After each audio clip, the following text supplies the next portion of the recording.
स्त्री येत असेल तर येता जाता येणे घर बुडवलं म्हणतात, आणि घरी येत नसेल तर हा निष्ठुर आहे म्हणतात, अहंकारी असं म्हणतात.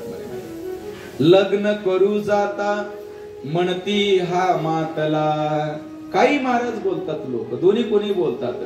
ज्या स्त्रीला मूलबाळ झालं नाही तिला वांज म्हणून हिणवतात, आणि जिला होतात ना तिला काय गरज आहे म्हणजे क्रिकेटची जी एवढी पोरवडा म्हणतात त्याला. तुकाराम महाराजांचा अभंग आहे बरं का हा फार मोठा. लोक जैसा ओक. लोक जे आहेत ना त्यांचं बोलणं हे तुकोबर आहे ओकारी प्रमाणे समजतात. लोक जैसा ओक. लक्ष देऊ नका तिकडे महाराज. याच्या करता भगवंत म्हणतात ही सगळीच्या सगळी प्रजा आहे, काय बोलेल याचा भरवसा नाहीये. म्हणून महाराज देवर्षी नारद जे ते पत्रकार आहेत, आणि आजही बघा पत्रकाराने सांगितलेली वार्ता सगळेजण स्वीकारतात. पुरावा असतं ना, पुरावा असतो त्यांच्याकडे. तसं देवर्षी नारदजींनी सांगितलं म्हणजे हो हा रुक्मिणी मातेचाच मुलगा आहे, आणि त्या 100 असुराने अपहरण करून घेऊन गेला होता. सगळ्याला आनंदही झाला, आणि मग भगवंताने त्याचं नाव प्रद्युम्न असं ठेवलं महाराज. प्रद्युम्न इति विख्यात नाही का. भवान नारायण सुतः 100 हरतो गृहात अहम तेधी कृता पत्नी रती कामो भवान प्रभोहून. आणि म्हणून प्रद्युम्न इति विख्यात सर्वतो नवसह पितुः. प्रद्युम्न नाव हे भगवंताने दिलं, आणि मग ते रती आणि तो जो प्रद्युम्न आहे त्या नगरीमध्ये ते राहायला लागले. भगवंताच्या पहिल्या विवाहाची पहिल्या मुलाची कथा भगवान शुकदेव राजा परीक्षितला सांगतात. आणि मग परीक्षितने विचारले, म्हणतात की माझ्या देवाची किती लग्न झाले म्हणे असे किती. त्यावेळेस मग परीक्षितजीला म्हणतात शुकदेवजी राजन अरे किती सांगावीत म्हणे तुला आता, कारण वेळ फार कमी आहे, सगळ्या विवाहाच्या कथा सांगणे अशक्य आहे. म्हणून महाराज जेवढ्या होतील तेवढ्या मुख्य 8 विवाहाच्या कथा ज्या आहेत त्या आपल्याला या ठिकाणी सांगायचं आहे. आसीद 17 जितः सूर्यो भक्तस्य परम सखा. त्या द्वारिकेमध्ये एक 17 नावाचे राहत होते ना महाराज. नीट आहे का. किती तास 16,108 आहेत महाराज. खरं तर असं आहे 16,190 कुणी दिली नाही म्हणून स्वीकारली नाही महाराज. आणि या सगळ्याच्या सगळ्या आहेत ना हे भगवंताने स्वीकारले नाही, त्या आपण होऊन आल्यात भगवंताकडे बरं का. हे भगवंताचं मोठेपण आहे. याचा अर्थ काय, तुम्ही योग्यता कमवा लोक आपोआप तुमच्या पाठीमागे लागतील महाराज. हा दिसायलाही तसा आहे, राज ऐश्वर्य आहे, सगळं आहे महाराज. म्हणून याच्याकडे सगळे आकर्षित होत होते. आणि म्हणून दुसऱ्या विवाहाची कथा परीक्षितजींना भगवान शुकदेव या ठिकाणी सांगायला प्रारंभ करतात. नीट आहे बरं का. आता तुमच्याकडे जर काही वैभव आलं तर ना काही काही माणसं विनाकारण जलसी जळतात.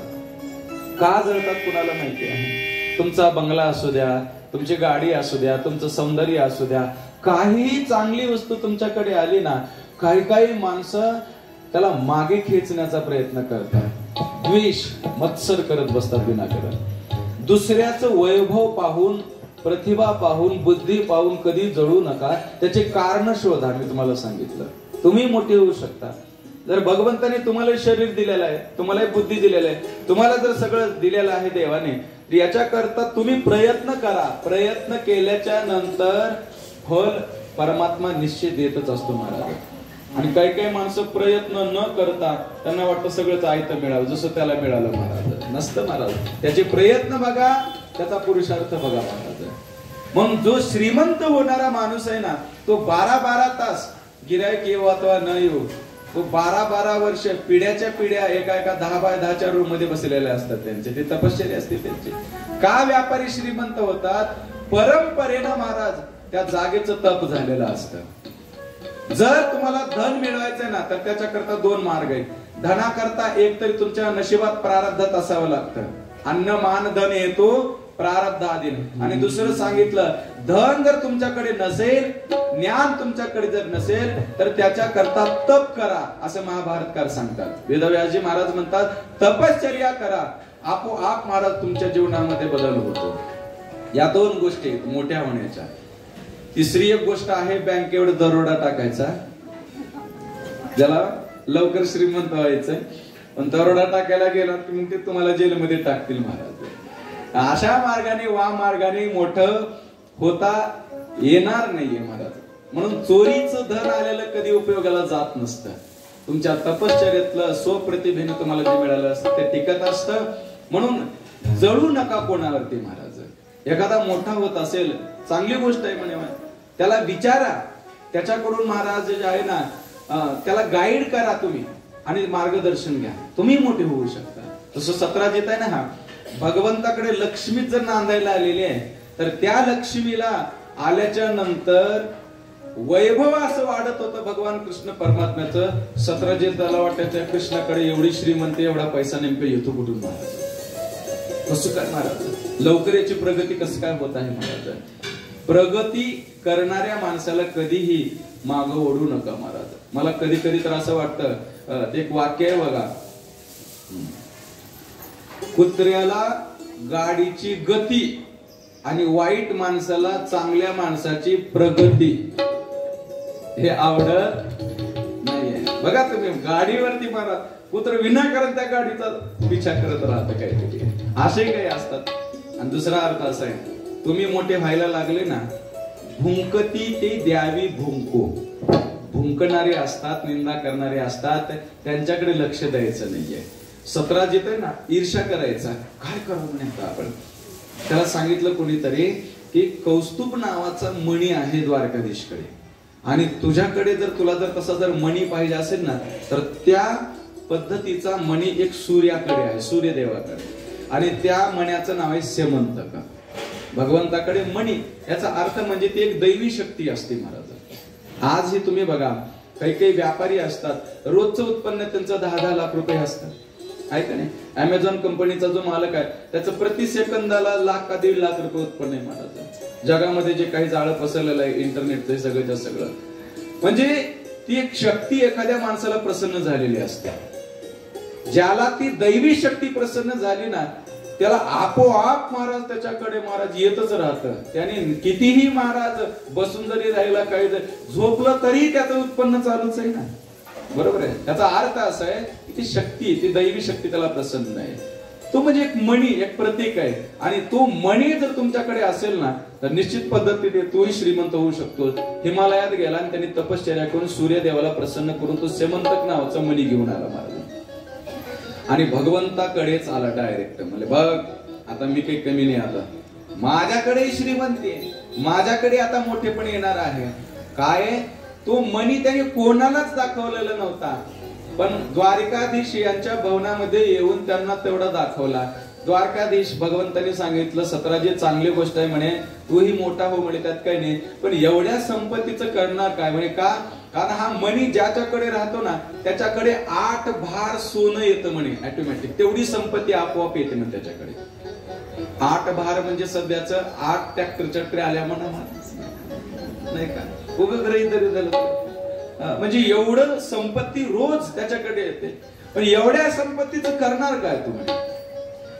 कारण एवढी संपत्ती जर आली तर तुझे विरोधक वाढतील, तुला त्या ठिकाणी महाराज कोणी जगू देणार नाहीये. याच्या करता म्हणजे ही संपत्ती तू जर राजाकडे जर दिली ना, आणि लागते तेवढं तुला, जे लागते तेवढं तू घेत नाही.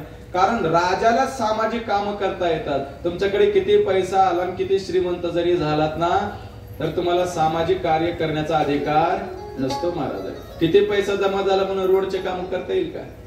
नाही करता येत महाराज. तसं ही जी आहे ती शासन जमा संपत्ती झाली पाहिजे. म्हणजे गरीब आहे त्यांच्याकरता आपल्याला या संपत्तीचा वापर करता येईल. हा जो मनी जो आहे ना, सतराजी तू दे असं म्हटल्याच्या नंतर तो म्हटला, वा म्हणजे आम्ही सगळं तप केलं, आम्ही सगळं, आणि आयता आम्हाला द्यायचं का म्हणे महाराज, अजिबात येणार नाही. राग आला आणि सतराजी तिथून उठून गेला बरं का. आणि त्याच्या मनामध्ये डाऊट आला, संशय आला.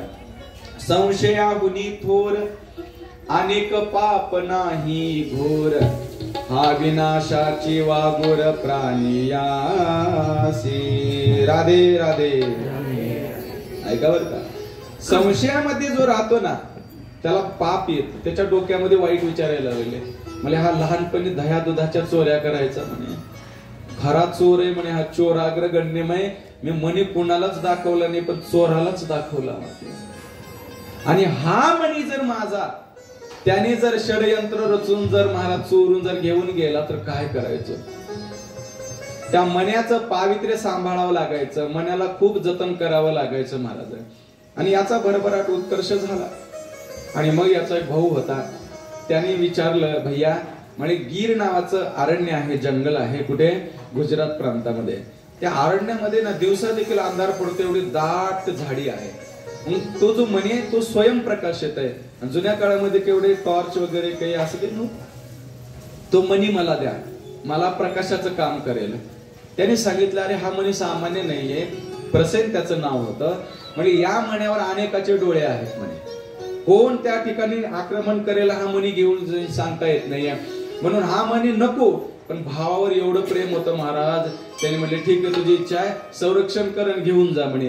प्रसेन नावाचा त्याचा जो भाऊ आहे सतराजीतचा, तो मणी घेऊन आणि काही सैन्य घेऊन गेला आणि मार्ग भ्रमित झाला. ते महाराज दिशाहीन, पूर्वीच्या काळी काही कळायचं नाही महाराज, दिशा यंत्र नसल्यामुळे, काही नसल्यामुळे काही समजत नव्हतं. त्या जंगलामध्ये महाराज तिकडे जे भरकटला, दिशाहीन फिरायला लागला. पण एका ठिकाणी असं होतं म्हणे, आता माझा प्रश्न आहे, अंधारातल्या माणसाला प्रकाशातलं दिसतं का, प्रकाशातल्या माणसाला अंधारातलं दिसतं? अंधारातल्या माणसाला प्रकाशातलं दिसतं. पण जो प्रकाशात आहे ना, अंधारात काय लपलंय काय बसले काय माहिती नसतं. तसं एका अंधाऱ्या भागामध्ये सिंह दडून बसला होता. मग त्याला भयंकर भूक लागली होती महाराज. त्यानं अचानक आक्रमण केलं, तिथेच फाडून टाकलं, त्याला फाडून टाकलं. आणि मग मात्र सोबत आलेलं सैनिक ना, त्या सैन्याला ना बॉडी दिसली ना काही नाही मारते, तसंच परत आले. येऊन सांगितलं, म्हणजे तुमच्या भावाचं काय बरं वाईट झालं आम्हाला माहिती नाहीये. मग मात्र याच्या डोक्यात जास्तच संशय आला. हो ना हो म्हटले, माझ्या भावाची हत्या कृष्णाने केली आणि माझ्या मण्याची ही चोरी त्यानेच केली. खुनाचा आणि चोरीचा विनाकारण आळ भगवंतावरती आला. आता लांछन लागलं आणि मग चर्चा करायला लागली. सकाळ सकाळी महाराज एक न्हावी शौर कर्म करण्याकरता आलेला होता. आता तो काळ म्हणजे काही महाराज फेसबुक आणि व्हॉट्सअपचा नव्हता. आज तुम्हाला स्वातंत्र्य बोलता येतं, पुरावा असो अथवा नसो महाराज, मंत्री असेल संत्री असेल कोणी जरी असला तर हे तुम्हाला बोलता येतं आज. पण त्या काळामध्ये डायरेक्ट जाऊन बोलता येत नव्हतं, मोठी माणसं असल्यामुळे. आणि बरं पुरावा नाही जवळ, काय बोलणार आणि काय भांडण करणार महाराज. म्हणून प्रसेन मेलाय असं नाहीये, माझ्या भावाचा खून झालाय. त्या न्हावी त्याने सांगितलं, न्हाव्याजवळ सांगितलं त्याने. मग गावामध्ये महाराज न्हाव्याकडे सगळे जातात. गेल्याच्या नंतर तो म्हणतो, तुम्हाला काही माहिती आहे का नाही? म्हणजे काय, हा असं झाले बरं का, एवढे दिवस झाले प्रसेन नाही, प्रसेनची खून हत्या झाली हो, आणि चोरी केली म्हणले कृष्णाने. भगवंताला सगळे संशयाने बघायला लागले, म्हणजे चोर आहे. कधी कधी महाराज भगवंताला वाटायचं आता काय करायचं, हे विनाकारण आलेला आळ आपल्याला याचा काय सोक्ष मोक्ष लावायचा तो लावायचा. भगवंताने महाराज काही सैन्य सोबत घेऊन त्या गीर नावाच्या अरण्यामध्ये गेले. त्या सैन्याला महाराज न सांगता तुम्हा कळू येते अंतर, त्याला सगळं काही कळतं. ती बॉडी जवळ डायरेक्ट घेऊन गेले. त्या सैन्याला सांगितलं, बघा म्हणे ही बॉडी तर कुजून पडलेली आहे, पण मारले ह्याला सिंहाने मारले, सिंहाचे पंजाचे ठसे मोडले. काही अंतरावर गेले तर सिंह मरून पडलेला होता. मग मात्र भगवंताला आश्चर्य वाटलं. मण्याचा खूप शोध घेतला, मणी इकडे तिकडे कुठेतरी चमकत असेल, पडलेला असेल, पाहिलं पण तिथे मणीही दिसेना, सिंह मरून पडलाय. भगवंत म्हणतात सिंहाला मारणारा कोणीतरी दैत्य असुर तरी असावा म्हणे. पण ते पावलेच नाही का गुफेमध्ये गेलेले दिसले. आणि भगवंत मग त्या गुफेमध्ये प्रवेश करतात आणि त्या सैन्याला सांगतात, म्हणजे तुम्ही 21 दिवसापर्यंत माझी वाट बघा म्हणजे वरती, कारण आता काय बरं वाईट व्हायचे ते माझ्या शरीराचं होऊ द्या. आपण सगळेच गेलो, सगळे जर इकडे जर मेलो तर जाऊन कोण सांगणार द्वारकेमध्ये, आणि तो लांछन जसा तसं राहील महाराज. याच्या करता तुम्ही जे आहे वाट पहा माझी 21 दिवसापर्यंत, आणि नंतर तुम्ही नाही जर तो परत जा म्हणे. भगवंत त्या गुफेमध्ये गेले. तिथे एका सुंदर अति सुंदर कन्येच्या हातामध्ये ती मण्यासोबत खेळत होती महाराज. तिच्या हातात तो मणी होता. तिची जी माता होती ना, तिने भगवंताला पाहिलं. राजसस कुमार मदनाचा पुतळा, रवी शशी कळा लोपले, रूप सलोना देख श्याम का, सुध बुध मेरी खोई, रूप सलोना देख श्याम का, सुध बुध मेरी खोई, निम कमली होई. निमे कमले होय. काय त्याच्या सौंदर्याचं वर्णन करावं महाराज. सखीपन घट पर यमुना के तट पर लेकर पहुंची मटकी, भूल गई जब एक बार छवि देखी नटखट के. या नटखट परमात्म्याची छबी त्याचं रूप पाहिले की सगळे मोहितच होतो की महाराज. एवढा सुंदर होता. ज्याने जगत निर्माण केलं, ज्याने अप्सरा निर्माण केल्या, ज्याने ही निसर्ग फुलातला मकरंद फुलातला रंग वर्ण सगळं तर त्याने तयार केलेलं असेल. जिसकी रचना इतनी सुंदर वो कितना सुंदर, तो किती सुंदर असू शकेल महाराज. ती मोहित झाली आणि ती जांबवंताची गुफा होती. जांबवंत झोपी गेलेले होते. जांबवंताला त्या ठिकाणी महाराज झोप लागलेली होती. त्याने म्हणले देवा तुमचा एवढं कोळ आणि नाजूक शरीर आहे, तुम्ही कशा करता इथे आलात म्हणे, आणि हा मणी घ्या आणि लवकरात लवकर जा. ते म्हणे नको म्हणे, असं म्हणे नाही, त्याच्या साक्षीने घेऊन जायचे. भगवंताने शंख वाजवला. आवाज झाल्यामुळे महाराज शंखाच्या नादामुळे तो उठला आणि माझ्या त्या ठिकाणी माघारी या गुफेमध्ये नेमकं परपुरुष कोण आलेला आहे ओळखता आलं नाहीये. भगवंताच्या अंगावर झडप टाकली आणि जे युद्ध रंगलं 28 दिवसापर्यंत युद्ध चाललं म्हणून महाराज. बघा आता 28 दिवस झाले युद्धामध्ये दोघेही हरत नव्हते. एकमेकांचं मारणं, भगवंतही मार खात होते आणि जांबवंतालाही भगवंताला वाटलं आता मी त्याला वरदान दिलेलं आहे, हे अनादिकाल दोघांचं असंच युद्ध चालू राहील, यापेक्षा जे भगवंताने त्याच्या पाठीमध्ये जे अशी बुक्की मारली, चरणावर पडला, पायावर पडल्या पडल्या ते पाय जे आहेत ते रामजी सारखे दिसले. आता पदचिन्ह असतात ना, सुंदर अति सुंदर दिसल्याच्या नंतर त्याला वाटलं आपल्याला संशय आला. उभा राहिला. म्हणजे 28 दिवस झाले म्हणजे आपल्या दोघांचं युद्ध चालू आहे, नेमकं तुम्ही कोण आहात ते तरी सांगा. माझे रामजी तर नाहीत ना. भगवान स्मित हास्य करतात म्हणजे हो मी रामच आहे, पण हा अवतार कृष्ण म्हणून घेऊन आलो म्हणे महाराज. भगवंताचे लगेच त्यांनी पाय धरले. म्हणजे देवा पहिल्या दिवशी सांगायचं ना, अरे म्हटले तुझंच वरदान मला पूर्ण करायचं होतं. जेव्हा राम आणि रावणाचं युद्ध होत होतं ना, आणि ते युद्ध झाल्याच्या नंतर रावण जेव्हा धाराशायी पडल्याच्या नंतर सगळ्याला भगवंतानी भेट वस्तू दिल्या, सगळ्यांनी मदत केली आहे महाराज मला. मग हनुमंतरायाला त्या ठिकाणी मोत्याची माळ दिली होती. हनुमंतरायाने हृदयामध्ये हृदय फाडून दाखवले रामचंद्रला. विभीषणाला लंका दिली महाराज. हे सगळंच्या सगळं दिल्याच्या नंतर जांबवंताला विचारलं तुला काय पाहिजे. काही नाही म्हणले देवा ते युद्ध करताना दोघांचं ना मला खूप तुझ्यासोबत जरा युद्ध करायची इच्छा होलेली, तुझ्यासोबत त्याला भांडायचं आहे, तुझ्या अंगाला अंग जे आहे ना असं त्या सगळं घोळसाघोळशी जे असतं ना मला, ते पैलवान जसं करतात तसं म्हणले एकमेकाच्या अंगावरती पडून युद्ध. ते म्हटले हे राम अवतार आहे म्हणजे इथे मर्यादा आहे म्हणजे इथे नाही जमणार म्हणजे, तुझी एवढीच इच्छा आहे तर पुढच्या अवतारामध्ये तुझी इच्छा मी पूर्ण करतो. म्हणून या जांबवंतासोबत भगवंताने युद्ध केलं होतं. तदनंतर मग महाराज ठीक आहे एक आसन दिलं बसण्याकरता आणि मग षोडशोपचार पूजा झाली आणि मग विचारलं देवा लग्न झालंय का नाही तुमचं. ते म्हणले हो झालंय. चेहरा निराश. काय झालं रे. काय नाही म्हटले ते तुमचं ठरलंय ना, एक बाणी एक पत्नी हे सगळे वचन आहेत तुमचे. आता तुमचे लग्न झालंय म्हटल्याच्या नंतर ही माझी सुंदर अति सुंदर कन्या होती आणि आमच्या दोघांची पती पत्नीची इच्छा आहे की हिला तुमच्या गळ्यात घालावं, हिला जे आहे ना ते तुम्हाला द्यावं. भगवंत हसतात महाराज. जांबवंत त्या ठिकाणी म्हणतात काय करू मी आता देवा सांगा म्हणे. नाही नाही म्हटले तो मणी आता काय सांगू म्हणे, तो मणीही देतो आणि माझी कन्या ही तुम्हाला देतो म्हणे. आणि खरं सांगू का देवा म्हटले तुम्ही नुसता मणी घेऊन जर गेलात ना तर लोक पुन्हा आणखीन तर्क करतील. कसा म्हणे याने अगोदर मणी कुठेतरी ठेवला, आता जास्तच त्या ठिकाणी निंदा व्हायला लागली म्हणून कुठेतरी ठेवलेला मणी याने काढून आणून परत दिला सतराजितला. असं बोलतील म्हणे. काय पुरावा आहे म्हणे. मण्याचा प्रवास इथपर्यंत झालेला.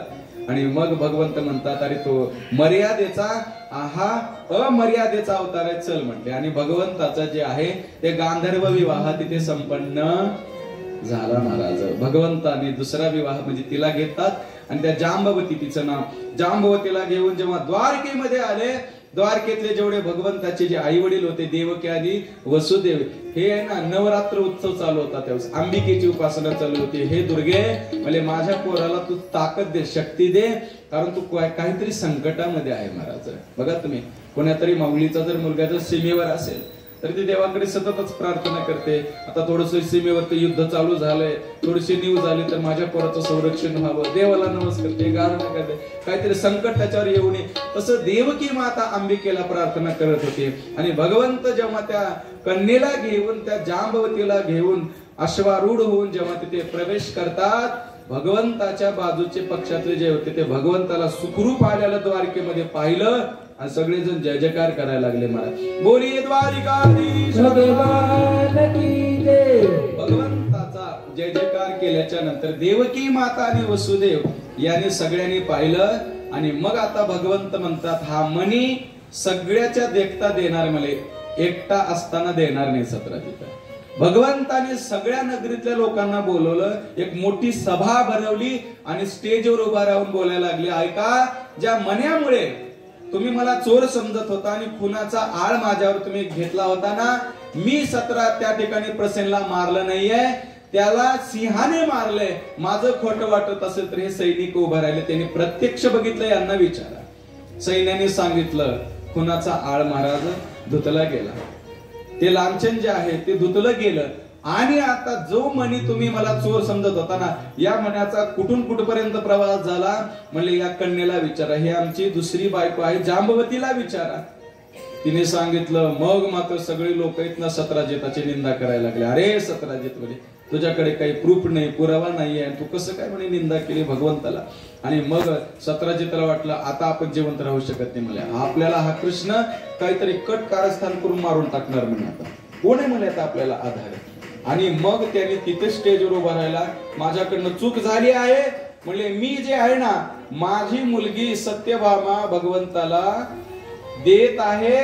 आयता सभा मंडप, आयता प्रसाद होता, आयत स्टेज होतं, सगळे लोक जमा झालेले होते, बोलणं झालं होतं. सत्यभामेचा विवाह अक्रूरासोबत थोडस बोलणं चालू झालेलं होतं, तिथं द्यायचंय तिथं द्यायचंय, परंतु मला तिथं देऊन आता उपयोग नाही. जर जिवंत राहायचं असेल तर नातं जुळवलं पाहिजे, आता काहीतरी संबंध जुळवला पाहिजे. मग याच्याकरिता भगवंताच्या तिसऱ्या विवाहाची कथा या ठिकाणी सांगितली. किती लग्न झाले आता? 3 झाले. आता मोजत राहा बरं का. आज 5 वाजले तरी नो टेन्शन, अख्खा दिवस आपलाच आहे आता. आणि चौथा विवाह भगवंताचा जो आहे ना, अहम देवस्य सवितुर दुहिता पतिमैच्छति विष्णुं वरण्यं वरदं तपः परम आस्थिता. यमुनेच्या पात्रामध्ये एक सुंदर कन्या, तिचं नाव कालिंदा होतं आणि ती तप करत होती. हे टाका बघा, मुलीनं देखील विवाह होण्याच्या अगोदर तप करावं. तप म्हणजे काय? अभ्यास. बाकी काय? आता जी मुलगी MBBS झाली, तिचे आई वडील मॅट्रिक नापासोबत लग्न लावून देतील का? नाही. मुलीची ही तपश्चर्या असते ना, त्या तपश्चर्येनुसार, तिच्या योग्यतेनुसार तिला तसा वर मिळत असतो महाराज. तसं ही तप करत होती. आणि काय तप करायची? माझा विवाह जो आहे ना, तो द्वारिकाधीश कृष्ण यांच्यासोबत व्हावा म्हणून महाराज. शारीरिक तप करत होते, एकांतामध्ये बसलेले. आणि अर्जुन आणि भीम तिथे गेले आणि तिला विचारलं, देवी तू काय कारणाने तप करते? काही नाही म्हणे, मला विष्णू वरण्यम, विष्णू सोबत मला लग्न करायचं आहे. म्हणजे विष्णू आमच्या सोबतच आहेत म्हणे, चल म्हणे. कृष्ण जे आहेत ना तिकडे भेटायला आलेले होते महाराज. राधे राधे राधे राधे. छोटस भजन घेऊ महाराज. गोविंदा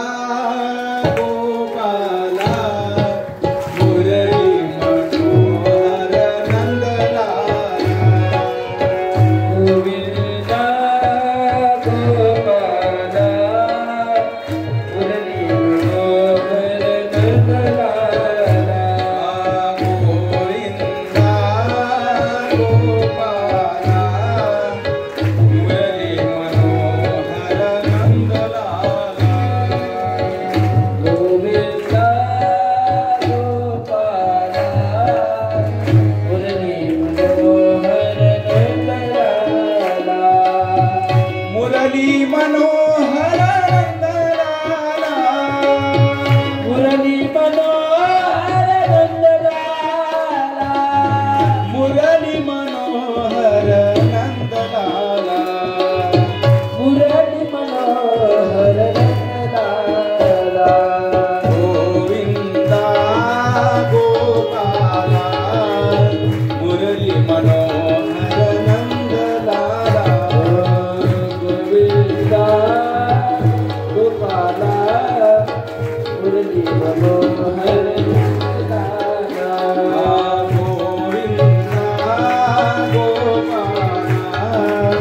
मुरली मनोहर नंद लाला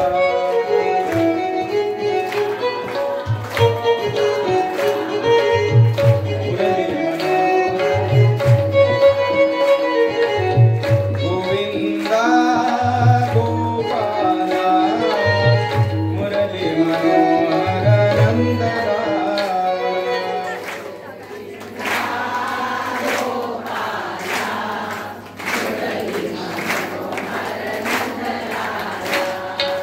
मुरली मनोहर नंदलाला बोला भजन करून भूक लागली पाहिजे मुरली मनोहर नंदलाला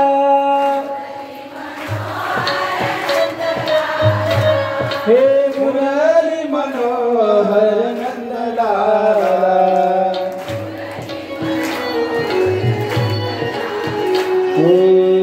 गोविंदा गोपाला मुरली मनोहर नंदलाला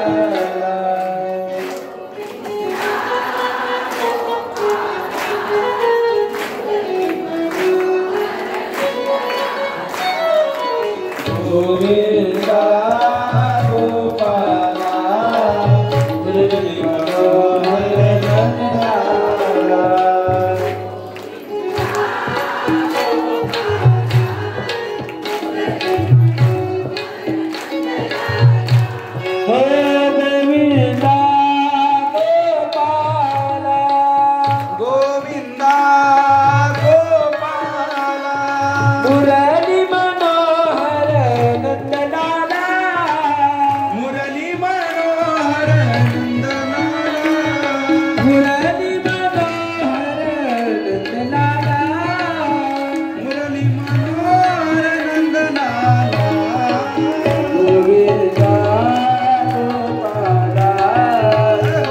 मनोहर नंदलाला गोविंदा गोपाला मुरली मनोहर नंदलाला गोविंदा गोपाला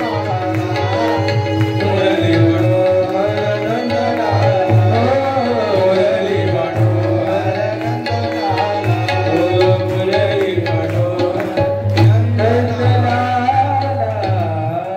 गोपाल कृष्ण भगवान की जय राधे राधे लक्ष द्या भगवंताच्या द्वारकेतल्या लीला ज्या आहेत भगवान शुकदेव परीक्षित राजांना या ठिकाणी सांगत आहेत महाराज 12:15 झालेले मंदाडे मॅडम कितीपर्यंत करायची कथा सांगा मंडळाने सांगा तुम्हाला माझ्या हातामध्ये आहे कथा कितीपर्यंत करायची आणि पुन्हा सगळ्यांची इच्छा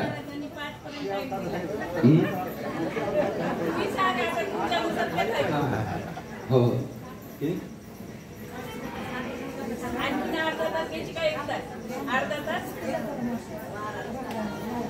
किती वेळ घ्यायची सांगा हातावरी करा बरं आता सगळ्यांनी किती वेळ घ्यायची वेळ सांगा 12:30 1 पर्यंत 2 पार्ट्या होऊ देऊ नका कुणी 12:30 म्हणाले कुणी 1 म्हणाले 1 पर्यंत ना 1 पर्यंत हो थोडे 10 मिनिटात काल्याचं कीर्तन करून टाकू आपण जास्त नाही काल्याचा अभंग घेऊन लगेच 10 मिनिटांमध्ये आपण आता श्लोक म्हणून जो आहे तो काल्याचा महाप्रसाद लगेच मग पुन्हा महाप्रसाद जो सर्वांना मिळेल मला 1 पर्यंत बरोबर आहे ना राधे राधे कारण आमचं असं आहे गाईच्या कासामध्ये दूध असतं काढणारा जर चांगला असेल ना तर गाय जशी अधिकच पाहणं सोडते अधिक दूध देत असते ना तसं असं आमचं असतं तुम्ही जेवढं त्या ठिकाणी म्हणाल तेवढं महाराज आमचं जे आहे ना कारण आम्ही आयुष्य घातले त्याच्यामध्ये आणि त्याच्यामुळे किती सांगितलं तर आम्हाला कमीच पडतो विषय याच्याकरिता 1 वाजेपर्यंत मी व्यवस्थित करतो कथा आता ऐका म्हणजे सविस्तर तुम्हाला कळेल आणि समजेल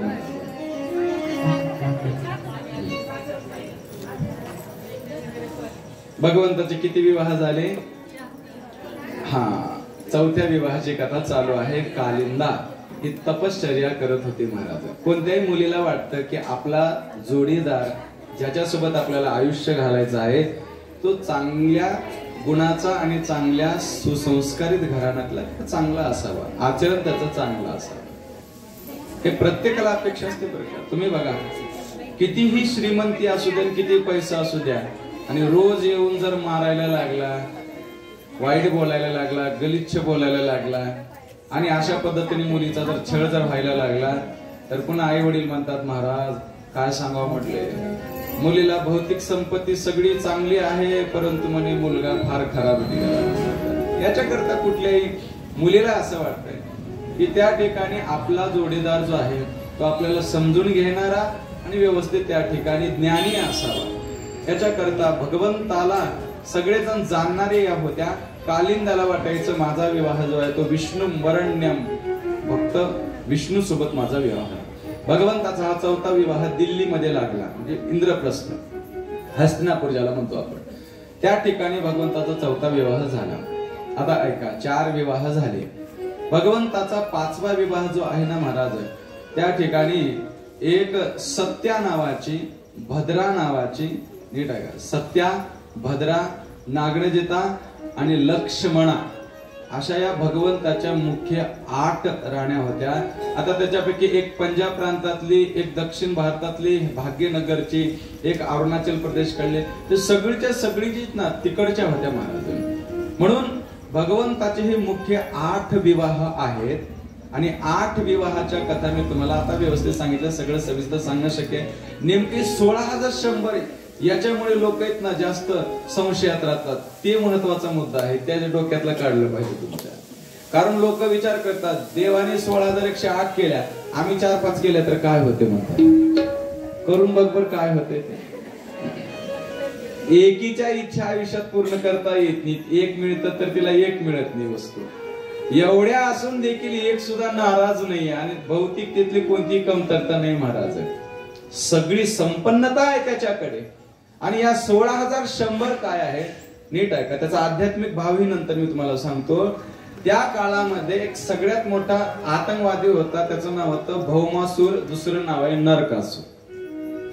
नरकासूर काय करायचा, जी छोटी छोटी राज्य आहेत ना त्या राज्यावर आक्रमण करायचा, आणि तिथली एखादी राजकन्या सुंदर दिसली, त्या राजाची मुलगी दिसली की तिचं अपहरण करायचं आणि घेऊन जायचं सोबत. महाराज काय करता येतं, मोठे मोठे आतंकवादी असतात, त्याने जर महाराज ब्लॅकमेल जर केलं, त्याने जर येऊन जर घेऊन जर गेले तर कोणाकडे जाणार, काहीच करता येत नाही. ताकद जास्त असल्याच्या नंतर काय होतं, असे किती अपहरण होतात महाराज. मोठ्या मोठ्या आतंकवादी संघटना ज्या आहेत, एखाद्या मॉडेलचं अपहरण करून घेऊन जातात. शासनाला काही करता येत नाही, आई वडिलाला काही करता येत नाही. तसं तो नरकासूर नावाचा जो असुर आहे ना, याने शपथ घेतली होती 20,000 मुलीसोबत एकदाच विवाह करायचा महाराज. तोपर्यंत विवाह करायचाच नाहीये. अशा 16,100 कन्या.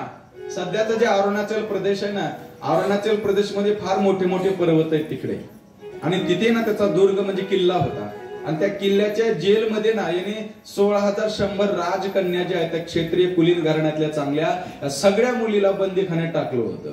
आणि त्या रोज भजन करायच्या, देवा या काळीमध्ये फक्त तुम्हीच आहात, आम्हाला येथून मुक्त करू शकता. हे सामर्थ्य तुमच्यामध्येच आहे. भगवंताचं रोज नामचिंतन भजन करायच्या, आणि भगवंताला प्रार्थना करायची की या दुःखातून तुम्ही आम्हाला काढलं पाहिजे महाराज. सकळ जीवाचा करी तो सांभाळ, तुझ मुकलील ऐसे नाही. सगळ्या जीवाचा सांभाळ करण्याचं जर स्वातंत्र्य महाराज त्याच्याकडे आहे, तो या आपल्या भक्ताचं संरक्षण का करणार नाही. म्हणून भगवंत जे आहेत ना त्यांना ही वार्ता कळाली. आणि दुसरा एक भाव आहे, इंद्राची जी माता आहे तिचं नाव आहे अदिती. आदितीची कुंडल आणि इंद्राचं छत्र सुद्धा हा चोरला होता. म्हणजे भगवंताला माहिती होतं वामन अवतार ती आपली आई होती, आणि आपल्या मातेची आणि जर कुंडल आणि छत्र जर चोरून नेला इंद्राचं, म्हणजे ती तिचंही ऋण आहे आपल्यावरती. म्हणून महाराज आपण जे आहे ती तिला परत द्यायला पाहिजे. म्हणून भगवंत जे आहेत ना त्या काळात भगवंताचं गरुड नावाचं स्वतःचं फ्लाईट विमान असेल, त्याचं नावच गरुड आहे. त्या गरुडाचं स्मरण करतात. शस्त्र अस्त्र त्याच्यामध्ये ठेवायत असताना सत्यभामा आली. सत्यभामा म्हणाले, देवा तुम्ही युद्ध करता तर कसं युद्ध करता, आज बघायचे म्हणे मला. भगवान म्हटले मी कुठे फिरायला पिकनिकला जात नाही म्हणे, कुठे महाबळेश्वरला काश्मीरला फिरायला जात नाही म्हणे, मी युद्धाला चालू आहे, तिथं रक्तपात होतो, शिरच्छेद होतात, आणि एवढ्या कुलीन घराण्यातल्या तुम्ही म्हणे राजघराण्यामध्ये आत घरात राहणाऱ्या, आणि तिथला जर तुम्ही तो संहार जर बघितला तर तुम्हाला ते बघवणार नाही, म्हणून तुम्ही येऊ नका. खूप समजावून सांगितलं पण सत्यभामा काय ऐकायला तयार नाही. मला यायचेच म्हणे तुमच्यासोबत, माझ्यावर तुमचं प्रेम आहे की नाही हे मला बघायचे म्हणे, आज मला घेऊन चला तुम्ही सोबत. भगवंताचा नाईलाज झाला. भगवंत येत ना तिला घेतात आणि सत्यभामासह त्या अरुणाचल प्रदेश मध्ये तिथे गेल्याच्या नंतर मूर नावाचा असुर होता पहिल्या दारावरती, त्या मूर नावाच्या असुराचा निपात केला, म्हणून तेव्हापासून त्याचं नाव मुरारी असं पडलं. मूरस्य अरिही म्हणजे मूर नावाचा, अरीचा म्हणजे अरी शब्दाचा अर्थ शत्रू, मूर नावाच्या दैत्याला मारलं म्हणून मुरारी हे नाव पडलं. आत जातात आणि तो भौमासूर जो आहे ना, जो होता नरकासूर, त्या नरकासुरासोबत भगवंत युद्ध करायला लागले. त्याची माता येते आणि तिने माफी मागितली, देवा मला कसा का असेना माझा मुलगा आहे, तिने स्तुती केलेली आहे. नमस्ते देव देवेश शंख चक्र गदाधर भक्ता छोपाय रूपाय परमात्मने नमोस्तुते. देवा म्हणले मी तुम्हाला नमस्कार करते, म्हणले कसा जरी दुष्ट जरी मुलगा असला तरी तो कुठल्याही आईला तो मरू नये असं वाटतं. भगवान म्हणतात मला जीवदान देतो म्हणे, फक्त एवढीच इच्छा आहे, त्या कन्याला मुक्त कर आणि ते कुंडल आणि ते जे आहेत ना छत्र ते परत दे म्हणा म्हणे. तरी देखील याने ऐकलं नाही महाराज. त्याने आपल्या आईलाच बाजूला सरला आणि भगवंताच्या अंगावरती धावत गेला. मग भगवंताचा नाईलाज झाला. याचा अर्थ काय, जो मुलगा आईचं देखील ऐकत नाहीये त्याच्यावर संकट आल्याशिवाय राहतच नाही महाराज. गेला भगवंताच्या अंगावर धावत, भगवंताने मग त्याचा शिरच्छेद केला आणि मग महाराज त्या सगळ्या कन्या आहेत ना त्या कारागृहातून मुक्त केल्या. सगळ्या रडायला लागल्या, म्हणायला लागल्या देवा हे तू चांगलं केलं नाही, आता मला सांगा बरं चांगलं केलं का वाईट केलं देवाने? तुमच्या आमच्या भाषेमध्ये चांगलंच म्हणणार ना आपण.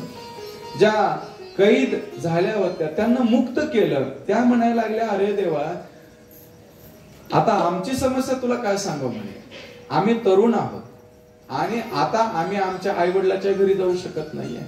कारण एखाद्या वेळेस काय असतं, हा सामाजिक दृष्टिकोन आहे. एखादी मुलगी जी आहे ना महाराज ते पळून गेलेली असेल किंवा एखाद्या मुलीला लांछन लागलेलं असेल, काही कलंक लागलेला असेल, तिची जर अपकीर्ती निंदा जर पसरलेली असेल ना तर अशा मुलीसोबत लग्न करायला राजपुत्र तयार होणार नाहीत म्हणे. आता आमच्यासोबत कोण विवाह करणार आमच्यासोबत?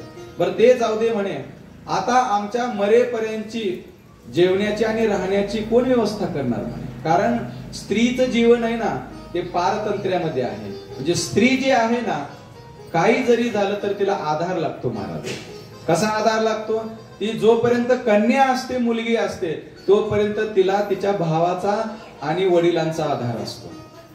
कारण समाज फार विचित्र आहे. कुणी वक्र नजरेने पाहत असेल तर त्याच्यासोबत युद्ध करण्याकरता महाराज आधार लागतो काहीतरी. याच्याकरता भाऊ आणि वडिलांचा आधार विवाहापर्यंत असतो. एकदा लग्न झालं की पुन्हा पतीचा आधार असतो आणि म्हातारपणामध्ये आपल्या मुला मुलीचा आधार असतो.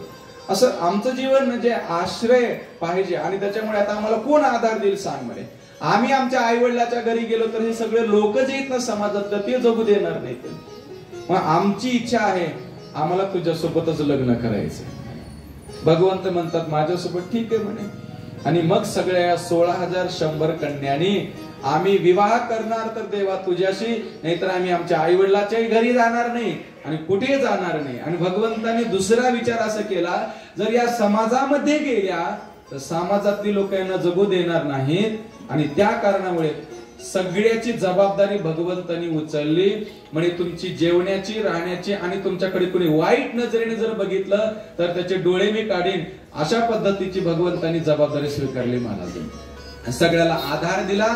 आणि ततः अथो मुहूर्त एकस्मिन नाना गारेषु ता स्त्रियः. आणि 16,100 रो हाऊस बांधले द्वारकेमध्ये महाराज. किती? 16,100. सगळ्याला सांगितलं माझ्या नावाचं मंगळसूत्र कुंकू लावायचं म्हणे. आधार आहे माझा तुम्हाला, कुणी तुमच्याकडे वाईट नजरेने बघणार नाहीये. हा सामाजिक दृष्टिकोन आहे भगवंताचा. समाजामध्ये गेल्या तर समाज जगू देणार नाही, वर्णसंकर होईल, विचित्रता त्या ठिकाणी समाजामध्ये पसरेल. म्हणून भगवंतांनी आधार दिला आणि प्रत्येक राणीला प्रत्येकीला एक एक भवन नाना गारेषु तास स्त्रियः. सगळ्याला मग महाराज त्या ठिकाणी प्रसन्न झाल्या, सगळ्या म्हणायला लागल्या देवा आता आम्ही जे आहे ना महाराज तुलाच पती मानलो. आणि सगळ्या या स्त्रिया द्वारकेमध्ये भगवंताने पाठवल्या आणि मग सगळ्याची नावं टाकली महाराज त्याच्यावरती आता. आणि भगवंत 16,108 राण्या त्यांना त्या ठिकाणी झाल्या. आता आध्यात्मिक अर्थ आहे का? राधे राधे. वेदामध्ये 1,00,000 श्लोक आहेत. किती श्लोक आहेत? 1,00,000 श्लोक आहेत. त्या 1,00,000 श्लोकाचे 3 विभाग आहेत. 3 विभाग म्हणजे ज्ञानकांड, कर्मकांड आणि उपासनाकांड. हे 3 प्रकारचेच मंत्र आहेत. चौथ्या प्रकारचा मंत्रच नाहीये. 1,00,000 मंत्रातले जे 80,000 जे मंत्र आहेत ना, ते 80,000 मंत्र जे आहेत ना ते कर्मकांडाचे आहेत. कर्मकांड करतात. आमचे जे देवा ब्राह्मण देवा जे आहेत ना ते वेगवेगळ्या देवतेंची पूजा करत असताना वेगवेगळे मंत्र उच्चारण करतात. त्याला म्हणतात त्या ठिकाणी कर्मकांडाचे मंत्र. जर भोले बाबाचे वर्णन करायचे असेल तर वेगळे श्लोक असतात, वेगळी पूजा असते. जर पांडुरंगाची करायची असेल तर वेगळे मंत्र आणि वेगळी विधी असते. तसं हे वेगवेगळे जे मंत्र आहेत ना तसे वेदामधले 80,000 मंत्र आहेत ना ते आहेत महाराज हे कर्मकांडाचे. आणि तदनंतर 16,100 हे उपासनेचे मंत्र येतात. उपासना कांड त्याला असं म्हणतात. आता उप म्हणजे जवळ, आसन म्हणजे बसणं. हा तर परमात्मा आहे. वेद जे ज्याचं सतत वर्णन करतात, वेद शब्दाचा अर्थ आहे सतत उच्चारण करणारे जे मंत्र आहेत ना त्यालाच वेद असं म्हणतात. वेद स्तुती केली जाते. तसं भगवंताचे 16,100 जणू की या ऋचा होत्या आणि या भगवंताच्या जवळच राहावे तसं भगवंताला वाटतं ना महाराज. ही उपासना परमंत्र आहेत आणि राहिलेले बाकी मंत्र आहेत ना ते ज्ञानकांडाचे आहेत. त्याला आपण उपनिषद असं म्हणतो. 10 उपनिषद आहेत, 10 उपनिषद, ईश केन कठ आदी हे सगळेच्या सगळे ज्ञानकांड विषय आहे त्याच्यामध्ये सगळा. मग 16,100 या कोणी स्त्रिया नसून त्या आध्यात्मिक अर्थामध्ये ते उपासनेचे मंत्र आहेत त्या देवाच्या जवळ राहणाऱ्या. आणि ह्या 8 राण्या म्हणजे भूमी रापो नलो वायू खम्मनो बुद्धी रेवच अहंकार इतियम भिन्ना प्रकृती अष्टधा. भगवान म्हणतात ही प्रकृती 8 प्रकारची आहे. भूमी, आपह, वायू आदी हे सगळीच्या सगळी या सगळ्या प्रकृतीला चालवणारी ताकद भूमी असेल, वायू असेल, पाणी असेल, हे सगळंच्या सगळं हे माझ्या अधीन आहे, माझ्या हातामध्ये आहे. म्हणजे अष्टधा असणारी प्रकृती आहे आणि ही भगवंताची दासीच म्हणावी लागेल, भगवंताची पत्नीच म्हणावी लागेल. हे खरे आध्यात्मिक अर्थ आहेत प्रत्येक कथेचे. आणि म्हणून भगवंताचे 16,108 असे विवाह झाले. आध्यात्मिक अर्थ कळाला त्याच्यातला. मग कथा कशामुळे? कथा याच्यामुळे की डायरेक्ट अध्यात्म सांगितलं तर कळणार नाही. मग त्याच्याकरता महाराज तुम्ही बघा आज एखादा सिद्धांत सांगायचा असेल तर त्याच्याकरता एखादी स्टोरी सांगावी लागते. एखादी कथा सांगितली की लगेच तो सिद्धांत समजतो त्यांना. त्याच्याकरता मुख्य जे आहे त्या 8 भगवंताच्या राण्या होत्या. आणि मग भगवान एवढ्या पत्न्यासह त्या द्वारकेमध्ये राहायला लागले. प्रत्येकीला एक त्या ठिकाणी महाराज वेगवेगळे मुलं झाले. भगवंताच्या विवाहाच्या कथा सांगितल्या. आता भगवंताच्या मुलाच्या विवाहाच्या कथा सांगायला लागले. ऐका बरं का. आता भगवंताचा जो प्रद्युम्न नावाचा मुलगा होता त्याचे देखील 2 विवाह झाले. आता राजर्षी लोक जे होते ना ते अनेक विवाह का करायचे त्याचं एवढंच कारण आहे, कारण त्या काळामध्ये ना महाराज घराण्याशी जर संबंध जोडले तर आक्रमण दुसरे इतर राज्याचे होणार नाहीत.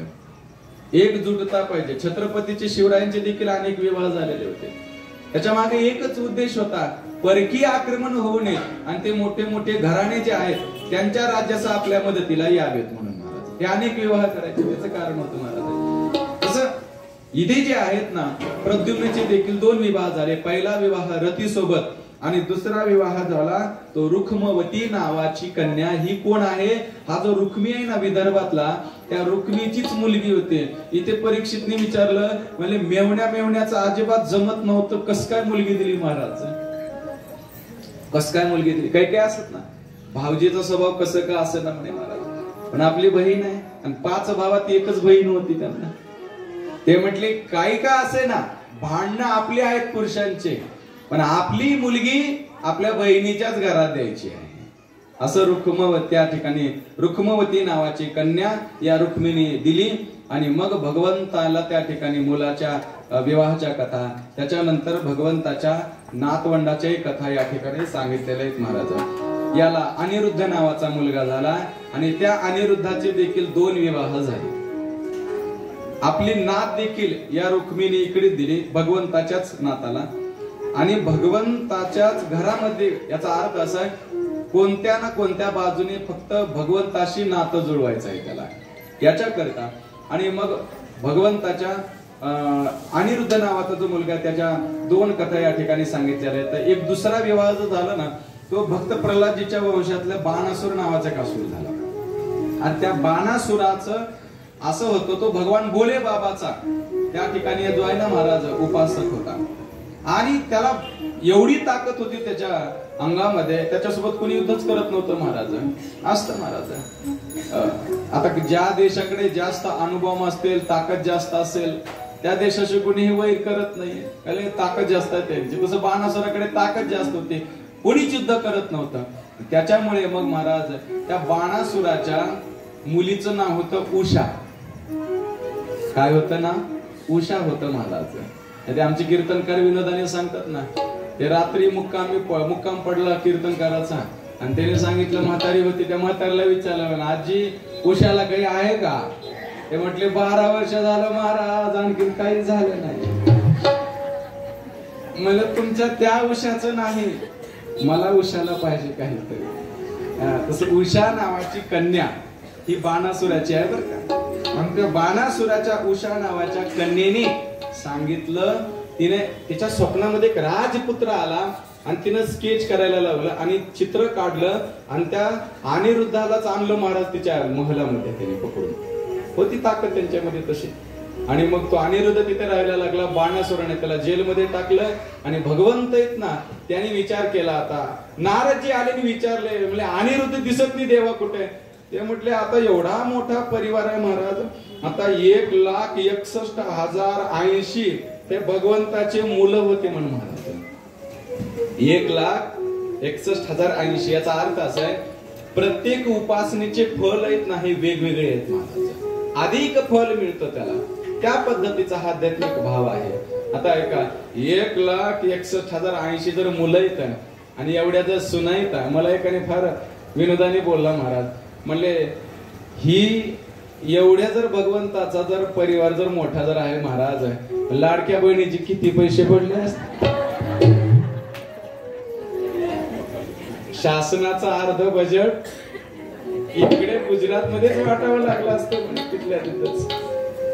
याच्याकरिता आध्यात्मिक अर्थ जर बघितला तर उपासनेची वेगवेगळी फलं आहेत. भगवंताचे अनंत कथा आहेत, पण वेळेचा आपल्याला अभाव आहे. 1 वाजेपर्यंत आपल्याला सविस्तर पद्धतीने सगळे जे आहे त्याचं चिंतन करायचं आहे. तदनंतर मग भगवंताच्या नाताच्या, भगवंताच्या मुलाच्या, भगवंताच्या विवाहाच्या कथा सांगितल्या. आता ऐका, संसार पती पत्नीने कसं करावं याचही महाराज भगवान जगाला वागवून दाखवतात. एकदा काय झालं, रुक्मिणी माता बसलेली होती, नवरा बायकोने कसं जगावं हेही भगवंताने शिकवले महाराज. विनोद करावा संसारामध्ये ना, मन मोकळं करण्याचं, विनोद करण्याचं पती आणि पत्नीला तेवढं ठिकाण असतं. बाकी कुठेही महाराज तुमचं ऐकून घेणारे कोणीच नसतं. म्हणून पती पत्नीने दोघांनीही या ठिकाणी करहिचिद सुखमासीनम स्वल्पस्थम जगद्गुरुम पतिं पर्यचरद भैष्मी व्यजनेन सखे जने. राधे राधे राधे. विनोद पती पत्नीने करावं, नाही तर काही काही पती पत्नी आयुष्यभर नुसतं भांडतच राहतात महाराज. कधी विनोदी करत नाही, एकमेकांचा हसी मजाक नाही, काही नाहीये, नुसतं एकमेकाकडे मारक्या म्हशी सारखं बघत राहायचं, बोलायचं सुद्धा नाहीये. मग दुसऱ्याला कुणाला तर मध्यस्थी करायचं, सांग म्हणे आज असं काम करायचं, असं करायचं. रोज जेवणामध्ये जर एकच भाजी असली ना, काय म्हणतात, कंटाळा आलाय भाजी. तसं जीवनामध्ये सुद्धा जगण्याचे रस पाहिजे. कधी बिभत्स रस, कधी हास्य रस, कधी शृंगार रस, जगण्यातल्या टेक्निकीत महाराज एकच रस जीवनामध्ये असू नये. भगवंत म्हणतात जीवनामध्ये तेवढंच आहे, पुरुषांना आणि माता माऊल्यांना अंतःकरणातून उकल करण्याचं आणि विनोद करण्याचं केंद्र, बाकी सगळे लुटायला आणि फसवायलाच बसले लोक महाराज. याच्याकरिता भगवंताने विनोद केला आणि विनोद केलाच पाहिजे. करेहिचित सुखमासीनम स्वल्पस्थम जगत गुरुम. आणि मग भगवंत विनोद करतात. काय झालं म्हणे, दोघ पती पत्नी होते बरं का. विनोद बघा कसा असतो. पती पत्नी होते, जुना काळ डोळ्या पुढे आणा, आणि दोघांनाही उतरतं वय लागलं, संतती झाली. आता नशिबात नसल्यास ते तरी बिचारे काय करू शकतील. त्या काळामध्ये काय महाराज टेस्ट ऑफ बेबी वगैरे असं काही नव्हतं. काय आणि आता जे आहे, आता विज्ञानाने प्रगती केली, पण त्यावेळेस झालं नाही ते तरी काय करणार. 4-5 एकर शेती त्यांना, शेतामध्ये त्यांनी महाराज गाईचा, जनावरांचा, बैलांचा गोठा बांधलेला, त्याच्याच बाजूला त्यांनी घर बांधलेलं होतं, गावापासून काही अंतरावरती होतं. आणि मग हा शेतकरी शेतामध्ये काम करत होता. काम करत असताना त्याचा जो त्या